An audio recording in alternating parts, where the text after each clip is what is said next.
अजीब आहट। उस रात चारों ओर गहरा सन्नाटा था।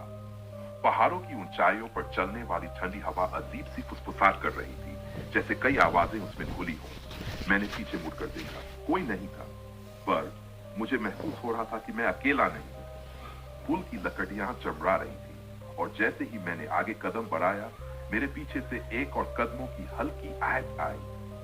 ठंडी हवा अचानक बर्फ जैसी सर्द हो गई और मेरी रूह तक कांप उठी। यह मेरा नाम था। किसी ने धीमी मगर ठंडी, लगभग बेजान आवाज में मुझे पुकारा। मैंने जल्दी से टॉर्च उठाई और चारों ओर रोशनी डाली। घना कोहरा था और दूर दूर तक सिर्फ अंधेरा। लेकिन अचानक टॉर्च की रोशनी में एक आकृति देखी, पुल पर खड़ी परछाई। वह आकृति पुल के दूसरे छोर पर खड़ी थी। उसकी आंखें टॉर्च की रोशनी में हल्की सी चमक रही थी। मैं अपनी जगह जम गया। फिर यह कोई आम इंसान नहीं था। उसके चलने में कोई आवाज नहीं थी। जैसे ही मैं पीछे हटने लगा, मेरे कानों में किसी की धीमी फुसफुसाहट गूंज उठी, तू यहां नहीं आना चाहिए था। अब मेरा पूरा शरीर बर्फ हो चुका था। मेरा गला सूख गया। पर तभी टॉर्च की रोशनी अचानक बुझ गई। अंधेरे में गुस्साटा, चारों ओर घना अंधेरा था। अब न मैं देख सकता था, नहीं समझ सकता था कि वह आकृति कहां है। मैं तेजी से टॉर्च के बटन दबाने लगा, लेकिन वह चालू नहीं हुई। फिर पुल के नीचे से एक अजीब सी गुड़गुड़ाती आवाज आई। मैंने झटके से नीचे देखा और जो मैंने देखा उसने मेरे रोंगटे खड़े कर दिए। एक बेजान, हड्डियों सा सूखा चेहरा, आंखों की जगह गहरे काले गड्ढे और एक मुंह जो असामान्य रूप से चौड़ा होकर मुस्कुरा रहा था। भागने की कोशिश, मेरी रीढ़ में एक ठंडी लहर दौड़ गई। मैं पूरी ताकत से पीछे भागने की कोशिश करने लगा, लेकिन मेरे पैरों में अजीब सा भारीपन महसूस हो रहा था। फिर अचानक किसी ने मेरी गर्दन पर हाथ रखा। मेरा दिल उछलकर गले तक आ गया। शरीर का खून जैसे जमने लगा। वह हाथ बर्फ से भी ठंडा था और उसकी पकड़ में ऐसी ताकत थी कि मैं चाहकर भी हिल नहीं सकता था। मैंने कांपते हुए गर्दन घुमाई और देखा कि वह भूतिया आकृति अब मेरे ठीक सामने खड़ी थी। उसके चेहरे पर हल्की हंसी थी, मगर यह हंसी इंसानी नहीं थी। भूत का हमला। आकृति ने अपने लंबे नुकीले नाखूनों से मेरे चेहरे की ओर हाथ बढ़ाया। उसकी आंखों से गहरा काला धुआं निकल रहा था और हवा अचानक इतनी ठंडी हो गई कि मेरी सांसें थमने लगी। मैंने पूरी ताकत लगाकर खुद को छुड़ाने की कोशिश की, लेकिन जैसे ही मैंने हिलने की कोशिश की, उसके मुंह से एक भयानक चीख निकली, तू अब मेरा है। इसके बाद जो हुआ वह मैंने कभी सपने में भी नहीं सोचा था। वह आकृति मुझ पर झपट थी। मुझे नहीं पता मैं वहां से कैसे भागा। जब होश आया तो मैं मलाना के एक घर के अंदर पड़ा था।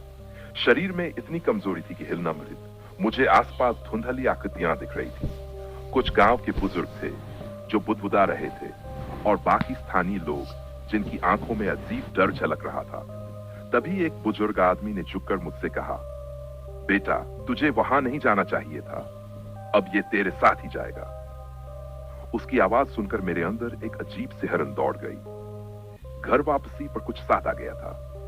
अगले दिन मैं किसी तरह कसोल लौट आया और वहां से बस लेकर अपने शहर। रास्ते भर मेरी हालत अजीब सी रही।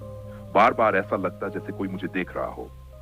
एक अनजाना डर अंदर तक समाया हुआ था, पर असली डरावने पल तो घर आने के बाद शुरू हुए। पहली रात जब मैं अपने कमरे में सोने गया तो आधी रात को अचानक आंख खुल गई। कमरे में अंधेरा था, लेकिन एक कोने में कोई खड़ा दिख रहा था। वह वही आकृति थी, लंबी, अंधेरे में खुली परछाई जिसकी आंखें अब हल्की हल्की जल रही थी। मैं पसीने से नहा गया। पूरे शरीर में अजीब सी झंझनाहट हो रही थी। मैं हिल भी नहीं पा रहा था, जैसे किसी ने मुझे जकड़ लिया हो। तभी वह आकृति धीरे धीरे मेरी तरफ बढ़ी। मैं चीखना चाहता था, पर आवाज गले में ही घुट गई। और फिर अचानक दरवाजा जोर से खुला और लाइट जल मेरी मां खड़ी थी और मैं झटके से बैठ गया। परछाई गायब थी, लेकिन कमरे की हवा अभी भी भारी थी। मां ने पूछा, क्या हुआ? मैं कुछ नहीं बोला, पर मुझे एहसास हो गया था कि यह हडर अभी खत्म नहीं हुआ। परिवार पर मंडराता साया अगले कुछ दिनों में चीजें और अजीब रहने लगी। घर में अक्सर अजीब अजीब आवाजें सुनाई देती, जैसे कोई फुसफुसा रहा हो। मां ने एक रात मुझे गाया और कहा कि रात के दरवाजे मेरे कमरे से किसी के हंसने की आवाज आ रही थी। मेरे छोटे भाई ने अचानक कहना शुरू कर दिया कि उसने एक काली परछाई देखी जो दीवार पर सरक रही थी। अब घर में सबको महसूस होने लगा कि कुछ गड़बड़ है। तलाश मुझे लग रहा कि यह सब मेरे ही कारण हो रहा था। मैंने मलाना के उस श्रापित पुलकदम रखा था और अब वह चीज मेरे साथ घर आ चुकी थी। आखिरकार पिताजी ने एक जानकार पंडित को बुलाया। उन्होंने पूरा घर देखा और फिर मुझसे पूछा, क्या तूने किसी ऐसी जगह कदम रखा जहां जाने से मना किया गया था? मैंने मलाना की पूरी घटना उन्हें बता दी। उन्होंने सुना और गंभीर स्वर में बोले, यह कोई आम आत्मा नहीं है, यह एक श्रापित आत्मा है जिसे मुक्त करने के लिए एक बड़ा तांत्रिक अनुष्ठान करना होगा। संस्कार पूजा और आखिरी भयावह रात। अगले दिन एक तांत्रिक बुलाया गया। उसने कहा कि यह आत्मा कई सालों से उसी पुल पर फंसी थी और जब मैंने वहां कदम रखा तो मैंने उसे रास्ता दिखा दिया। उस रात पूरे घर में संस्कार पूजा शुरू हुई। मंत्रों की आवाज गूंज रही थी, पर तभी अचानक कुछ अजीब हुआ।